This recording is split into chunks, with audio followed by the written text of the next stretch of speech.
ខ្ញុំបានសូមគូមួយបងនេះគឺកម្មវិធីដែលយើងជួបយើង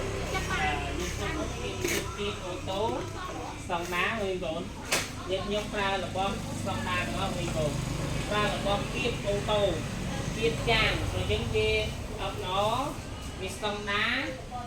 ប្រើអ្វីមួយឧបករណ៍ស្តង់ដាទាំងអស់ព្រោះយើងពេលដែលយើងគៀបទៅវាកែងជ្រុងអីវាចូលទៅវាស្មើភាពអស់មួយបងពេលដែលយើងអត់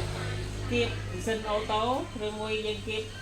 យើងវាយដៃវាអត់អាចស្មើបានកែមជំវិញហ្នឹងបងនេះដែលស្តង់ដាយើងខ្ញុំត្រូវការធ្វើឲ្យអតិថិជនដែលរាល់ថ្ងៃគាត់ជឿជាក់នៅលើ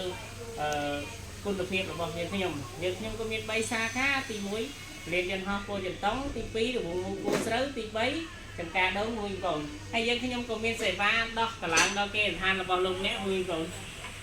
បងអាចតំណែងតាម hotline របស់ខ្ញុំ0976080080សូមអរគុណជម្រាបលាជាមួយបងប្អូនយើងទាំងអស់គ្នា